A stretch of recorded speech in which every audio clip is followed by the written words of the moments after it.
As you can see, transmission has already been removed and placed up here on the bench. And obviously your first step is going to be removing your transmission either from the car. This can be done inside the car, but it makes the job 10 times harder laying on your back and fiddling with all these things. So T5s are held in by 4 bolts to the bell housing, and really it's much simpler just to remove the bolts, pull the transmission, put it up here on the bench. It'd be a lot less frustrating and a lot quicker just to do it this way. So now here is inside the shifter housing. As you can see, I still have some RTV sealant on here I haven't cleaned off.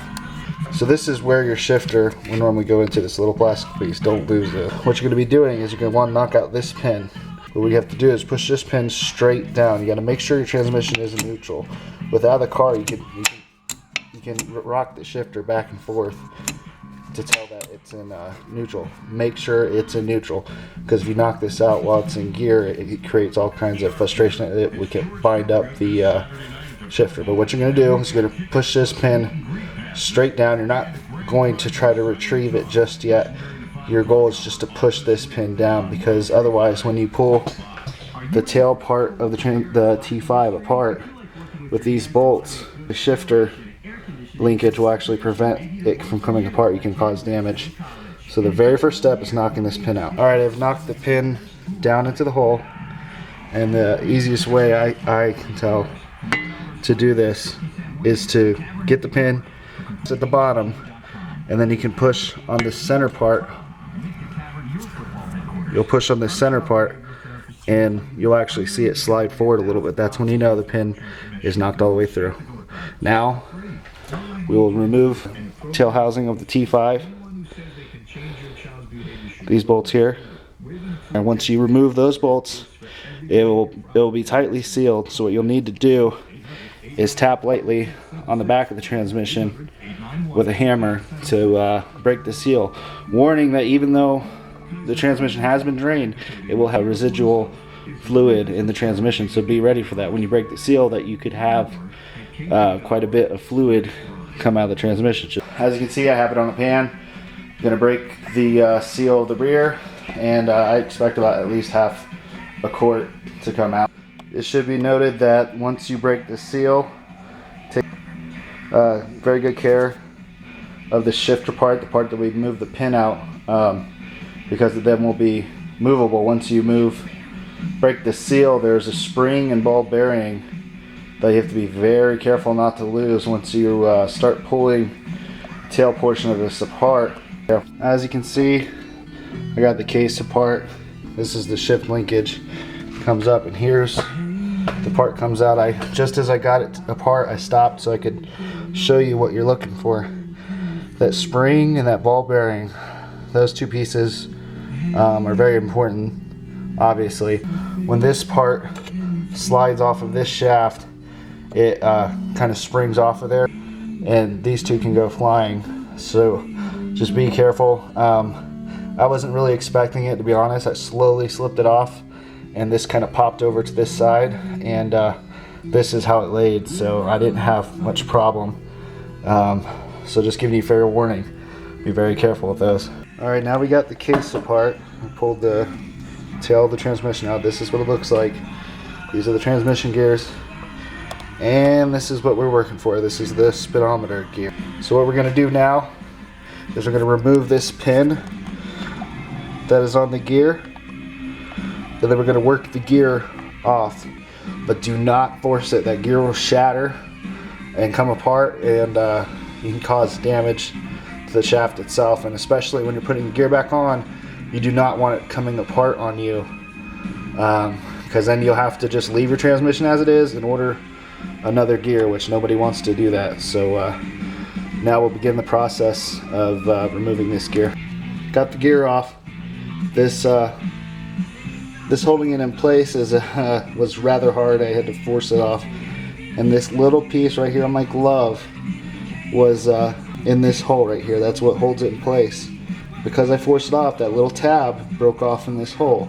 Make sure you check that, and if the tab is in there, remove it. You'll also want to clean this surface. Now the way you're going to install this gear is to make sure you put on the retaining clip first, because it has to slide into that hole, and then slowly line up the retaining pin with the speedometer gear, the groove that is in the gear, and ease on. Make sure you ease it on straight, because if you break that clip in the hole like I did when I was taking it off, you're SOL. You gotta basically wait a couple days to get that little clip to make sure it's going to stay in place. So be very gentle with this product. New speedometer gear installed. Thing that you're going to want to be careful of is to make sure this side of the retaining clip, that little pin, locks into the gear, because if you think it's on there and it's not, put it together, this can actually come off, and then you're going to have all this plastic inside your transmission, or you're just going to have this free spinning. Alright, now that we have the new speedometer gear on, what we're going to do is a reverse of the process. Tail housing of the transmission back on. You're going to line it up with the shift linkage. Like we talked about, the ball bearing and the spring in the little shifter housing. You got to be very careful with that.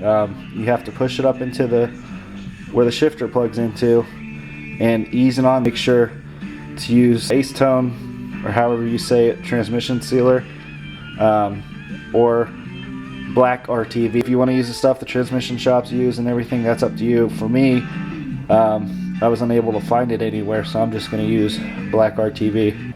Make sure you clean this surface, all this extra sealer in here. Get that all off there. Use a razor blade. I like to use lacquer thinner, so make sure the surface is clean, and that way you get a proper seal. Lay a bead all the way across. What I like to do is give it a few minutes to tack up, get a little air to it, get a little stickier. Otherwise, when you push it on, it'll just smush everywhere. Once you bring this together, make sure you try to slide it evenly, even pressure. Try not to move around too much. I know it's difficult, but you got to make do with what you can. And once again, the nightmare of the shifting linkage, the ball bearing, and the spring. Alright, there we go. I got it back together. Tail shaft's on. As you can see, a lot of the gas material came out. I used Permatex, the right stuff. I went to 3 different stores, couldn't find the acetone, however you pronounce it, that is recommended from the manufacturer. But this is better than regular black RTV. It's not cheap. This big can cost $25. The shifting linkage here was a pain. I got it on my second try. As you can see, it's a neutral. So my main problem is that this shaft here would not slide through. It was probably just needed to put a little transmission fluid on it and lube it up a little bit. But I got it on my second try. It shifted. The linkage went into the transmission like you were shifting the gear. So I had to tug on it pretty good to get it back into neutral. Because you tug, it flies back and goes into another gear. So you got to be careful. And then pounded the pin back in. But I torqued these first to 35 pounds, then 45 pounds, and it felt good at 45 pounds. I would go anywhere from 35 to 50 pounds. Don't go any higher than 50, because these cases are made of aluminum and they will crack with, I'm sure 50 is pushing the limit. I couldn't find the torque specs online for these bolts, so 35 should be fine. That's bell housing, that's pressure plate, torque specs, so should be fine. Try to use a thin bead of this stuff. Don't go crazy. Like I said, get the ball bearing and the spring in there. Take your time. Don't get frustrated. Pound the pin in, and you're good to go. Per your manufacturer, go ahead and reinstall your transmission, drive shaft, exhaust, fill it up with fluids, reinstall your shifter, and you're good to go. I hope this helped you out. This is something I saw the write-up online. I saw that there's no videos. The write-ups weren't very detailed, and most guys that work on cars learn better by doing stuff, seeing stuff, than they do reading it. So I thought this would help. So that's it. That's T5 speedometer gear change. Hope this helped people out. Leave comments below with suggestions or anything. If I've messed something up, just let me know. I can edit the video's annotations to make people aware. But I followed the 2 different write-ups I found to a T, and I had no problems, no major problems at all.